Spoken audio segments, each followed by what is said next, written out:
होती हैं, एक कंपनी और एक पार्टनरशिप के बिजनेस के दरमियान क्या डिफरेंस होता है, टाइप्स ऑफ कंपनीज कौन सी हैं, कंपनीज की सूरत में कारोबार करने के फायदे क्या हैं और इसी के डिसएडवांटेजेस क्या हो सकते हैं, फिर पब्लिक और प्राइवेट लिमिटेड कंपनीज के दरमियान डिफरेंस क्या है, और आखिर में हम ये बात सीखेंगे कि एक कंपनी फॉर्म कैसे की जाती है, यानी एस्टेब्लिश कैसे की जाती है। सबसे पहले हम बात करते हैं introduction to joint stock companies, यानी जॉइंट स्टॉक कंपनीज या एक कंपनी होती क्या है। तो ए लिमिटेड कंपनी और corporation is an artificial person existing only in the books of law, यानी कानून की किताबों में सिर्फ इसका एक वजूद तैयार किया जाता है।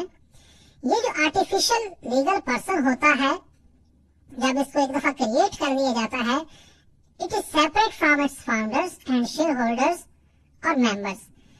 तो अब इसका एक अलग से वजूद बन जाता है, इसके शेयर होल्डर्स या मेंबर्स अलग से होते हैं और इसका अपना एक कानूनी वजूद अलग से होता है।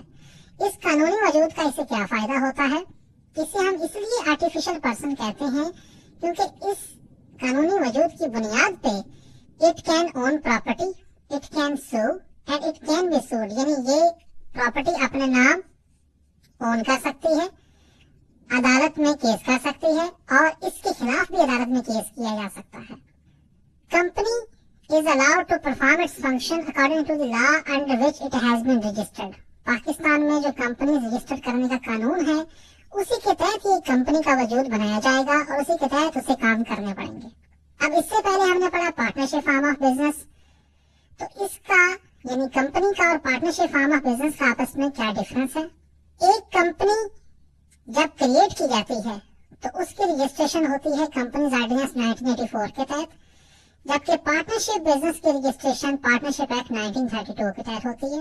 दूसरा पॉइंट इसमें यह है कि कंपनी जब बनाई जाती है तो उसका एक अपना डिस्टिंक्टिव नेम होता है, उसके अपना एक कानूनी वजूद होता है और वो अपने शेयर होल्डर या पार्टनर से अलग होती है। जबकि जो पार्टनरशिप बिजनेस है इसका अपना सेपरेट लीगल एंटिटी या वजूद नहीं होता। इसके जो पार्टनर्स होते हैं वो पर्सनली लायबल होते हैं पार्टनरशिप के तमाम बिजनेस के लिए। कंपनी के जो मेंबर होते हैं वो इसके एजेंट नहीं होते, जबकि पार्टनर जो होते हैं पार्टनरशिप बिजनेस में वो इसके एजेंट की सूरत में काम करते हैं। इसी तरह एक और डिफरेंस इनमें यह है कि एक पार्टनरशिप के अंदर जो पार्टनर होता है वो कारोबार में दूसरे पार्टनर की इजाजत से ही हिस्सा लेता है, जबकि जो कंपनी का शेयर होल्डर होता है उसे ये हक हासिल नहीं होता कि वो कारोबार के अंदर मुकम्मल तौर पे हिस्सा ले। और आखिरी बात, पार्टनरशिप बिजनेस में 20 से ज्यादा पार्टनर नहीं हो सकते, जबकि कंपनी की सूरत में अगर आप कारोबार कर रहे हैं तो आपके शेयर होल्डर्स बहुत बड़ी तादाद में हो सकते हैं। अब टाइप्स ऑफ कंपनीज क्या हैं। कंपनी की जो टाइप्स हैं इनको मुख्तलिफ कैटेगरीज की बुनियाद पे अलग अलग किया जा सकता है। सबसे पहली कैटेगरी बनती है इनकी इनकॉर्पोरेशन बेसिस, यानी कंपनी को किस बेस पे आप इनकॉर्पोरेट या रजिस्टर्ड करा रहे हैं। उसमें 3 कैटेगरीज हैं। सबसे पहले है रजिस्टर्ड कंपनीज, ये वो कंपनीज हैं जो कानून के तहत बाकायदा किसी खास मुल्क में रजिस्टर्ड होती हैं। दूसरी है स्टैट्यूटरी कंपनीज, ये वो कंपनीज होती हैं जिन्हें गवर्नमेंट की तरफ से एक बाकायदा लॉ के तहत रजिस्टर किया जाता है। तीसरी होती है चार्टर्ड कंपनीज। चार्टर्ड कंपनी से मुराद वो कंपनीज हैं जिन्हें गवर्नमेंट से मुराद उस मुल्क का जो सरबराह मुमलकत है वो किसी एक मुतलका खास कानून के तहत चार्टर दे दे काम करने के लिए। इसी तरह कंपनीज को डिफाइन करने का एक और तरीका भी है, on the basis of their liability. Liability की बुनियाद पे कंपनी की 3 टाइप्स बनती हैं। उनमें पहली टाइप है अनलिमिटेड कंपनीज, यानी ये वो कंपनीज हैं जिनके जो शेयर होल्डर्स होते हैं उनकी लायबिलिटी अनलिमिटेड होती है। दूसरी टाइप है लिमिटेड बाय गारंटी, यहाँ पे जो कंपनी के शेयर होल्डर होते हैं वो गारंटी देते हैं इस बात की कि अगर इस कंपनी के कर्जा जात इसके असासा जात से ज्यादा हो गए तो हम नुकसान खुद पूरा करेंगे। और तीसरी टाइप है लिमिटेड बाय शेयर्स, जिसमें कंपनी के शेयर्स इशू किए जाते हैं, लोग शेयर्स खरीदते हैं जिन्हें हम शेयर होल्डर्स कहते हैं और उनकी जिम्मेदारी अपने शेयर के हिस्से तक ही महदूद होती है। उसके बाद हम ओनरशिप की बेस पे भी कंपनीज की टाइप्स अलग कर सकते हैं। ओनरशिप की बेस पे जब हम अलग करेंगे तो उसमें होती हैं पब्लिक कंपनी और प्राइवेट कंपनीज। पब्लिक कंपनी से मुराद वो कंपनी होती है जो पब्लिक कंपनी की सूरत में रजिस्टर कराई जाए, और प्राइवेट कंपनी से मुराद वो कंपनी होती है जिसे प्राइवेट कंपनी की सूरत में हम रजिस्टर कराते हैं।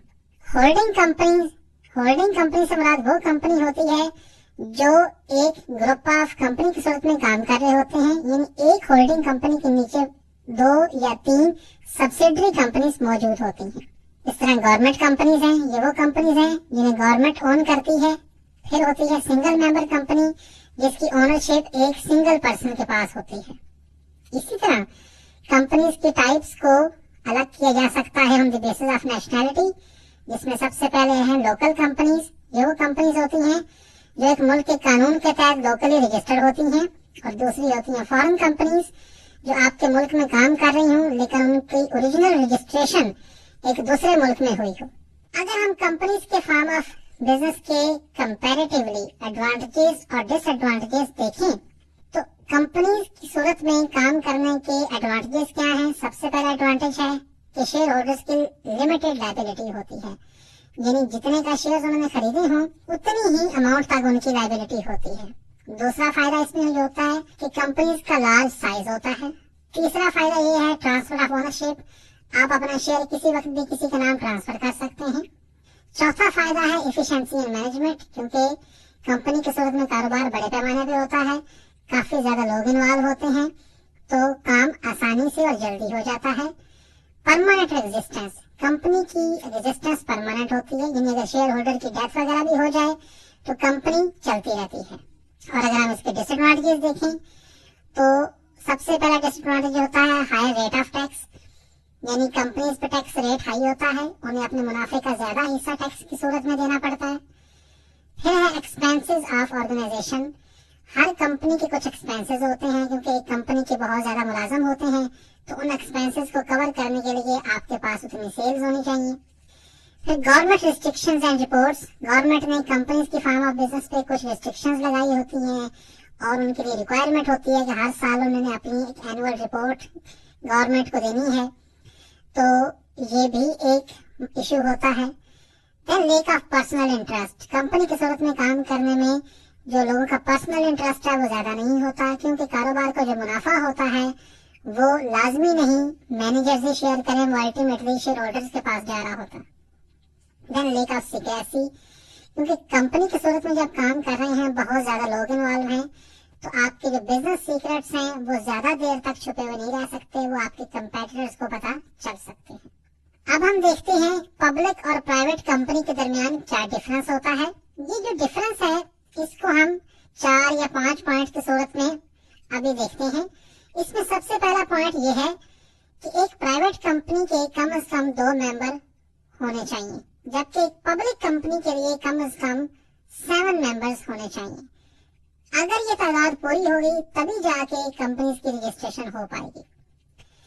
दूसरा पॉइंट ऑफ डिफरेंस जो इनमें मौजूद है कि maximum number of members in A private company वो 50 हो सकते हैं, जबकि पब्लिक कंपनी की सूरत में कोई अपर लिमिट नहीं होती कि इसके कितने मेंबर्स हो सकते हैं। तीसरा डिफरेंस इनमें यह है कि प्राइवेट कंपनी जो है वो अपने शेयर्स फौरी तौर पे अलाट कर देती है अपने मेंबर्स को जो ही उसकी इनकॉर्पोरेशन या रजिस्ट्रेशन हो जाए, जबकि पब्लिक कंपनी के लिए जरूरी होता है कि वो मिनिमम सब्सक्रिप्शन रिसीव करे, यानी कम से कम सरमाया रिसीव करे अपने शेयर होल्डर से, फिर शेयर्स उनको अलाट किए जाते हैं। चौथा पॉइंट ऑफ डिफरेंस जो है वो यहाँ पे ये है कि एक प्राइवेट कंपनी जो है उसके लिए जरूरी है कि अपने नाम के साथ ये लफ्ज ऐड करे प्राइवेट लिमिटेड, जबकि पब्लिक कंपनी के लिए ये लफ्ज ऐड करना जरूरी नहीं होता। इसी तरह एक और डिफरेंस ये है कि प्राइवेट कंपनी लोगों से यानी जनरल पब्लिक से ये नहीं कह सकती कि आप हमारे शेयर्स के लिए पैसे दें या सब्सक्राइब करें, जबकि पब्लिक कंपनी जो है उसके पास ये राइट होता है कि वो लोगों को कह सकती है कि आप हमारे शेयर्स परचेज करें और अपने पैसे हमें दें जिन्हें हम कारोबार में लगाएंगे। इसी तरह एक आखिरी पॉइंट ऑफ डिफरेंस इनमें यह है कि मिनिमम नंबर ऑफ डायरेक्टर्स जो प्राइवेट लिमिटेड कंपनी में हो सकते हैं वो कम से कम 2 होने चाहिए, पब्लिक कंपनी के लिए कम से कम डायरेक्टर 7 होने चाहिए। अब अगर हम प्रोसीजर की बात करें कि एक कंपनी को फॉर्म कैसे किया जाएगा यानी एस्टेब्लिश कैसे किया जाएगा, तो उसके कुछ स्टेप्स हैं। इन स्टेप्स में सबसे पहला तो ये है founders and promoters. Her company को शुरू करने के पीछे एक बिजनेस आइडिया होता है, जो बिजनेस आइडिया को लेकर चलते हैं। जैसा कि हमने यूनिट नंबर 1 में पढ़ा था, हमने कहते हैं एंटरप्रेन्योर्स। वो जो एंटरप्रेन्योर्स होते हैं वही कंपनी के फाउंडर्स होते हैं, और उसके बाद इस कंपनी को बाकायदा लीगली रजिस्टर्ड करवाने के लिए कुछ प्रमोटर्स भी साथ ऐड किए जाते हैं, जो लीगल एक्सपर्ट्स होते हैं। उसके बाद तैयार किया जाता है कंपनी का memorandum of association. Memorandum of association किसी भी कंपनी का एक की डॉक्यूमेंट होता है, जो आपकी बुक पे भी दिया गया है, जिसमें हम ये बताएंगे कि ये कंपनी है क्या, इसका नाम क्या है, इसका रजिस्टर्ड ऑफिस कहाँ पे है, और ये कंपनी क्या कारोबार करेगी। तीसरा डॉक्यूमेंट जो तैयार किया जाएगा उसे कहते हैं articles of association. Articles of association में हम लिख के बताएंगे कि जो शेयर होल्डर्स हैं वो कैसे आपस में मीटिंग करेंगे, कंपनी के इंटरनल मैटर्स कैसे चलाए जाएंगे, और कंपनी में मीटिंग्स किन बातों पे होंगी और डिसीजंस कैसे होंगे। उसके बाद इनकॉर्पोरेशन ऑफ कंपनी, यानी कंपनी को बकायदा गवर्नमेंट डिपार्टमेंट के पास रजिस्टर करवाया जाता है, और गवर्नमेंट डिपार्टमेंट जिसके पास कंपनी रजिस्टर्ड होती है उसका नाम है securities and exchange commission of Pakistan. उसके बाद प्रॉस्पेक्टस इशू किया जाता है। इसका मतलब ये है कि कंपनी एक डॉक्यूमेंट रिलीज करती है, प्रॉस्पेक्टस, जिसमें लिख के बताया जाता है कि कंपनी क्या कारोबार करेगी, और लोगों को कहती है कंपनी कि अब आप अपना सरमाया हमें दें और हम आपको अपने शेयर्स देंगे, इस सरमाए को हम कारोबार में लगाएंगे और आपके लिए मुनाफा जनरेट करेंगे। और उसके बाद कमेंसमेंट ऑफ बिजनेस, बिजनेस को एक्चुअली कमेंस यानी शुरू कर दिया जाता है। अब हम बात करते हैं other forms of business ownership पे। यानी अभी तक जो हमने बातें की वो हमने बात की sole proprietorship form of business पे, पार्टनरशिप पे और कंपनी पे। ये तीन जो मुख्तलिफ शक्लें हैं कारोबार करने की, इनमें से कोई एक अडॉप्ट की जा सकती है आप बिजनेस को प्रैक्टिकली रन करने के लिए। लेकिन डिफरेंट इकोनॉमीज में कुछ other forms of business ownership भी एग्जिस्ट करती हैं, हम उनको भी ब्रीफली पढ़ देते हैं। ये जो other forms of business ownership हैं, इनमें है स्टेट ओन्ड एंटरप्राइजेस, यानी वो कंपनीज जो रियासत के मुताबिक चलती हैं। फिर हम देखेंगे कि क्यों causes of state ownership of business entities, उनको हम एक दफा देखेंगे कि ऐसी क्या वजूहात हैं कि एक स्टेट बिजनेस एंटिटीज को ओन करती है। फिर इन की कैरेक्टरिस्टिक्स क्या होती हैं और इनके कंपैरेटिवली एडवांटेज और डिसएडवांटेज देखेंगे। उसके बाद हम कोऑपरेटिव सोसाइटीज पे बात करेंगे और देखेंगे कोऑपरेटिव सोसाइटीज कितनी टाइप्स की होती हैं और कोऑपरेटिव सोसाइटी और एक कंपनी के दरमियान क्या डिफरेंस होता है। तो सबसे पहले हम बात करते हैं स्टेट ओन्ड एंटरप्राइजेस पे। स्टेट ओन्ड एंटरप्राइजेस का मतलब वो बिजनेस या इंडस्ट्रियल एंटरप्राइजेस होती हैं जो directly owned, control and managed by the government होती हैं। यानी गवर्नमेंट ही उनकी ओनरशिप में होती है और गवर्नमेंट ही उनको चला रही होती है। गवर्नमेंट मार्केट में पार्टिसिपेट करने के लिए, यानी मुख्तलिफ सेक्टर्स में पार्टिसिपेट करने के लिए एंटरप्राइजेस शुरू कर सकती है। जैसे कि अगर हम पाकिस्तान की मिसाल दें तो यहाँ पे गवर्नमेंट ऑफ पाकिस्तान की जो कंपनी चल रही हैं उनमें यूटिलिटी स्टोर्स कॉर्पोरेशन है, पाकिस्तान स्टेट ऑयल है, पाकिस्तान इंटरनेशनल एयरलाइंस है। अब सवाल ये है कि कारोबार करना तो प्राइवेट पर्संस की जिम्मेदारी होता है, यानी जो जनरल पब्लिक है वो कैपिटलिज्म में कारोबार करते हैं। State ownership of business entities की आखिर क्यों जरूरत पड़ती है? तो उसमें हमारे पास जो 3 दलीलें मौजूद हैं हम उनको देखते हैं। सबसे पहले स्टेट ओनरशिप की जरूरत उस वक्त पड़ती है जब हमने मोनोपोलीज को ब्रेक करना हो, यानी एक सेक्टर में 2 या 3 बड़ी कंपनीज हो और वो कंज्यूमर्स को एक्सप्लॉइट कर रही हूँ, यानी ज्यादा कीमतें चार्ज करके कम क्वालिटी की चीजें दे रही हूँ। तो उस सूरत में गवर्नमेंट एक अपनी कंपनी क्रिएट करती है लोगों को रिलीफ देने के लिए। दूसरी वजह जो state ownership of business entities की हो सकती है वो है हैवी कैपिटल एक्सपेंडिचर। हो सकता है एक पर्टिकुलर सेक्टर ऐसा हो जिसमें कारोबार करने के लिए बहुत ज्यादा सरमाया चाहिए हो और प्राइवेट सेक्टर के पास इतना सरमाया ना हो। तो उस सूरत में हैवी कैपिटल एक्सपेंडिचर को मीट करने के लिए गवर्नमेंट कंपनी क्रिएट करती है। जैसे हमने पढ़ा पाकिस्तान स्टेट ऑयल है, ऑयल सेक्टर में सरमायाकारी करने के लिए आमतौर पर ज्यादा सरमाया चाहिए होता है। तीसरी वजह इसकी हो सकती है पब्लिक इंटरेस्ट, कि लोग चाहें कि इस पर्टिकुलर सेक्टर में हमें हुकूमत या हुकूमत के तहत कोई बनाया गया इदारा रिलीफ दे या हमें कुछ चीजें दे। तो ये 3 वजूहात हो सकती हैं state ownership of business entities की। अब स्टेट ओन एंटरप्राइजेस की कैरेक्टरिस्टिक्स क्या होती हैं? پہلی بات ان میں یہ ہے کہ ان کے میجورٹی آف شیئرز جو ہیں وہ گورنمنٹ کے پاس ہوتے ہیں، یعنی مور دین 50% شیئرز. اس کے بعد it is subject to the direct control of the head of department ministry. جو کمپنی بنائی جائے گی وہ متعلقہ منسٹری یا ڈپارٹمنٹ کے ہیڈ کے ڈائریکٹ کنٹرول میں ہوگی. It is financed by annual budget passed by the parliament and its revenues goes to the government treasury. یعنی اس کا جو سارا بجٹ ہے وہ پارلیمنٹ پاس کرتی ہے اور اس کے سارے ریونیوز گورنمنٹ ٹریجری یعنی حکومت کے خزانے میں جاتے ہیں. اس کے بعد جو انٹرپرائز کا سٹاف ہوتا ہے انہیں گورنمنٹ ملازم میں سمجھا جاتا ہے. اس کے بعد it is created by special law اور procedure of the country which defines its power and functions. کسی ملک میں خاص قانون کے تحت انہیں کریٹ کیا جاتا ہے اور ان کے فنکشنز اور پاورز کو ڈیفائن کیا جاتا ہے. کارپوریٹ باڈی کے طور پہ ان کی سیپریٹ لیگل اینٹی ہوتی ہے اور انہیں بھی board of directors he manage کرتے ہیں. اب اگر ہم ایڈوانٹیجز اور ڈس ایڈوانٹیجز کمپیئر کریں اسٹیٹ اون انٹرپرائزز کے، تو ان کے ایڈوانٹیجز میں یہ شامل ہے کہ گورنمنٹ کا مکمل کنٹرول ہوتا ہے اسٹریٹجک سیکٹرز آف اکانومی پہ، جیسے آئل ہے، گیس ہے. اس کے بعد گورنمنٹ کو یہ انیبل کرتی ہیں کہ آپ اکنامک اور سوشل آبجیکٹیو اچیو کریں، یعنی معاشرے میں معاشی ہمواری کے لیے اور غربت کے خاتمے کے لیے کام کریں. پھر انہیں ایڈمنسٹریشن میں کام کرنے کی تھوڑی آزادی مل جاتی ہے. اس کے بعد یہ لوگوں کے لیے امپلائمنٹ جنریٹ کرتی ہیں companies. And then lastly private enterprises private sector کو انکریج کرتی ہیں کہ آپ بھی اس کاروبار میں آئیں اور اس متعلقہ سیکٹر میں مزید ڈیولپمنٹ ہو. جو اس کے ڈس ایڈوانٹیجز ہو سکتے ہیں ان میں شامل ہے، ہو سکتا ہے اسٹیٹ اون انٹرپرائزز کو جو پولیٹیکلی ریسپانسیبل آفیشیل چلا رہے ہوں وہاں پہ کرپشن ہو، یا اور اس میں مسئلہ ہو سکتا ہے کیونکہ گورنمنٹ سیکٹر میں کافی اپروولز دینی پڑتی ہیں، اپروولز کی وجہ سے ان کی ورکنگ افیکٹ ہو. پھر گورنمنٹ انٹرپرائز کو رن کرنے کے لیے ٹیکس ریونیو بھی یوز کرنا پڑ سکتا ہے، جس سے ہو سکتا ہے سوشل سیکٹر یا سوشل سروسز کے لیے پیسے کم رہ جائیں.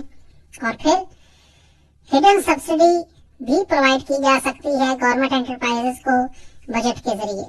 تو ایڈوانٹیجز اور ڈس ایڈوانٹیجز کو اگر ہم کمپیئر کریں تو ہم یہ بات کہہ سکتے ہیں کہ اسٹیٹ اون انٹرپرائزز ہر وقت ہی ہم سوٹ نہیں کرتی، صرف کچھ سیکٹرز آف اکانومی کے لیے ان کا وجود ضروری ہے. آج کے لیکچر کا ہمارا جو آخری ٹاپک ہے وہ ہے کوآپریٹو سوسائٹیز. کوآپریٹو سوسائٹیز بھی بزنس کرنے کی ایک فارم ہے، لیکن یہ کمپنی سول پروپرائٹرشپ یا پارٹنرشپ بزنس سے ذرا ہٹ کے ہیں. کوآپریٹو سوسائٹی کو باقاعدہ اگر ہم ڈیفائن کرنا چاہیں تو it's a voluntary association of individuals for the common purpose of conducting some business activity for their mutual benefit. یعنی اس میں جو انڈیویجولز ہوتے ہیں وہ اپنے مفاد کے لیے کچھ کاروبار کرتے ہیں. پاکستان میں کوآپریٹو سوسائٹیز کو رجسٹر کیا جاتا ہے کوآپریٹو سوسائٹیز ایکٹ 1925 کے تحت. اب اس کی کریکٹرسٹکس کیا ہیں کوآپریٹو سوسائٹیز کی، یہ دیکھتے ہیں. جو کوآپریٹو سوسائٹی کی جو ممبرشپ ہوتی ہے یہ والنٹری ہوتی ہے، یعنی رضا کرانہ ہوتی ہے. اس کی جو لائبلٹی ہوتی ہے یہ لمیٹڈ بھی ہو سکتی ہے اور ان لمیٹڈ بھی ہو سکتی ہے، ڈپینڈ کرتا ہے کس طرح کوآپریٹو سوسائٹی کو رجسٹر کرایا گیا ہے. ہر ممبر کا ایک ووٹ ہوتا ہے، اس بات سے قطع نظر کہ اس نے کتنا سرمایہ اس میں لگایا ہے. پھر کوآپریٹو سوسائٹی کو مینج کرنے کے لیے ایک مینجمنٹ کمیٹی بنائی جاتی ہے جو اس سوسائٹی کو مینج کرتی ہے. اس کا بنیادی مقصد منافع کمانا نہیں ہوتا، بلکہ مقصد یہ ہوتا ہے کہ جو تھوڑا بہت منافع ہو وہ ممبرز میں تقسیم کر دیا جائے. ٹائپس آف کوآپریٹو سوسائٹیز، ان میں سب سے پہلے ہے کریڈٹ سوسائٹیز. کریڈٹ سوسائٹی سے مراد کچھ سوسائٹیز اسٹیبلش کی جاتی ہیں جس میں ممبرز ایک دوسرے کو رضا کرانہ بنیادوں پہ کچھ لون دیتے ہیں.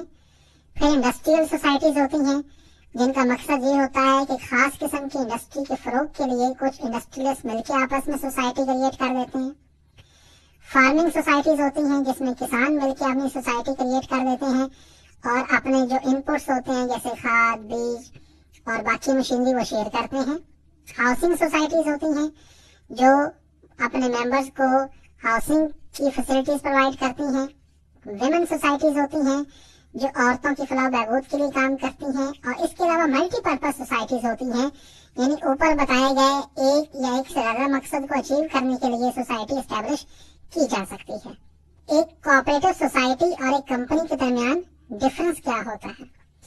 एक कोऑपरेटिव सोसाइटी जब बनाई जाती है तो ये कोऑपरेटिव सोसाइटीज एक्ट 1925 के तहत रजिस्टर्ड होती है, जबकि एक कंपनी जो है वो कंपनीज ऑर्डिनेंस 1984 के तहत रजिस्टर्ड होती है। एक कंपनी 2 मेंबर्स के साथ बनाई जा सकती है, जबकि कोऑपरेटिव सोसाइटी के लिए जरूरी है कि कम से कम 10 पर्सन्स मौजूद हों, तो तभी एक कोऑपरेटिव सोसाइटी को एस्टैब्लिश किया जा सकता है। एक कोऑपरेटिव सोसाइटी के जो प्रॉफिट्स हैं वो इस तरह डिस्ट्रीब्यूट नहीं किए जाते जैसे एक कंपनी के प्रॉफिट्स डिस्ट्रीब्यूट किए जाते हैं। इसके बाद एक और पॉइंट ऑफ डिफरेंस ये है, एक कंपनी में जो मेंबर्स होते हैं यानी जो शेयर होल्डर्स होते हैं वो अपना शेयर सेल कर सकते हैं, जबकि सेल ऑफ शेयर मना होता है कोऑपरेटिव सोसाइटी में।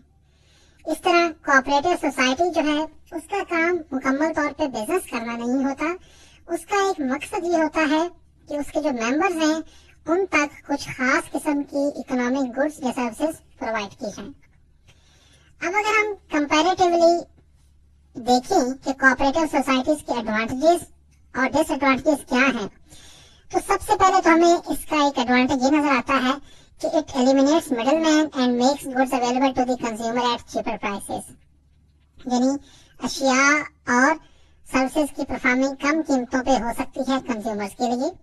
उसके बाद एक और फायदा इसका ये है कि इसके मेंबर ही क्योंकि इसके रेगुलर कस्टमर होते हैं, तो इसे फिर और कोई खास किस्म की खर्चात करने की जरूरत नहीं होती। उसके बाद इकोनॉमी ऑफ मैनेजमेंट और एडमिनिस्ट्रेशन का फायदा ऐसे होता है क्योंकि इसके लिमिटेड नंबर ऑफ मेंबर्स होते हैं जिन्हीं को सर्व करना होता है। एक कोऑपरेटिव सोसाइटी का मकसद ये नहीं होता कि पूरे माशरे में जितने कंज्यूमर्स हैं उन सबको सर्व किया जाए। इसी तरह एक और फायदा इसका ये है, it can sell good at cheaper price, कि ये अपनी चीजें सस्ती कीमतों पे भी बेच सकती है। और उसके बाद स्मॉल स्केल इंडस्ट्रीज के हवाले से पॉइंट है कि अगर cooperative societies small scale industries यानी मुर्गबानी के लिए, फिश फार्म के लिए या और मुख्तलिफ इस तरह के कामों के लिए बनाई जाएं, तो उससे अनएम्प्लॉयमेंट के प्रॉब्लम सॉल्व होते हैं। अब इसके डिसएडवांटेजेस अगर हम देखें तो इसमें सबसे बड़ा इशू ये है क्योंकि एक कोऑपरेटिव सोसाइटी जो बनाई जाती है उसमें आमतौर पे जो मेंबर्स होते हैं वो ज्यादा अमीर नहीं होते, उनके पास लार्ज कैपिटल नहीं होता, तो इसका स्कोप महदूद होता है। उसके बाद जो मैनेजर की सर्विसेज होती हैं यानी जो लोग काम कर रहे होते हैं वो रजाकाराना तौर पे काम कर रहे होते हैं। अब हो सकता है रजाकाराना तौर पे काम करते हुए वो ज्यादा एफिशिएंटली काम ना करें। फिर इसमें एक और भी पॉइंट हो सकता है कि जो गुड्स और सर्विसेज दी जाती हैं मेंबर्स को, हो सकता है उनकी क्वालिटी अच्छी ना हो। फिर एक और पॉइंट इसमें हो सकता है कि जो कमोडिटीज की मार्केट होती है सोसाइटी में, हो सकता है कि जिस मकसद के लिए आपने कोऑपरेटिव सोसाइटी बनाई हो उस मकसद को किसी और जरिए से अच्छे तरीके से अचीव किया जा सके। अब जैसे आखिरी पॉइंट यहाँ पे बयान किया गया है कि कोऑपरेटिव सोसाइटीज में गवर्नमेंट ऑफिसर्स का अमल दखल हो सकता है या गवर्नमेंट इंटरवेंशन कर सकती है, तो इसलिए कोऑपरेटिव सोसाइटीज की वर्किंग इतनी एफिशिएंट नहीं हो पाएगी। इसी के साथ हमारा यूनिट नंबर 2 का ये प्रोग्राम कंप्लीट हुआ। इस प्रोग्राम में हमने बात की कि सोल प्रोप्राइटरशिप बिजनेस क्या होता है, उसके बाद हमने बात की पार्टनरशिप फॉर्म ऑफ बिजनेस क्या है, उसके बाद हमने बात की एक कंपनी की सूरत में कारोबार कैसे किया जा सकता है, और आखिर में हमने देखा कि स्टेट ओन्ड एंटरप्राइजेस और कोऑपरेटिव सोसाइटीज को कैसे बनाया जा सकता है और इनकी क्या कंपैरेटिव एडवांटेजेस या डिसएडवांटेजेस हैं। इस यूनिट के इख्तिताम से हम इस नतीजे पे पहुंचे हैं कि अगर आपके पास सरमाया हो और आप कोई बिजनेस स्टार्ट करना चाहें तो आपके पास ये 3 से 4 तरह के मुख्तलिफ लीगल ऑप्शंस अवेलेबल हैं कि आप अपने बिजनेस को किस तरह से रजिस्टर करवाते हैं। क्या आया आप अपने बिजनेस को एक पार्टनरशिप की सूरत में रजिस्टर करवा रहे हैं, एक कंपनी की सूरत में, या एक सोल प्रोप्राइटरशिप की सूरत में। तो जो भी तरीकाकार आप इख्तियार करें, अल्टीमेटली आपको उसके एडवांटेजेस और डिसएडवांटेजेस का एक कंपैरिजन करना चाहिए ताकि आप जो बिजनेस कर रहे हों अल्टीमेटली आपको उससे ज्यादा मुनाफा मिले और आपको उससे ज्यादा फायदा हो। अल्लाह निगहबान।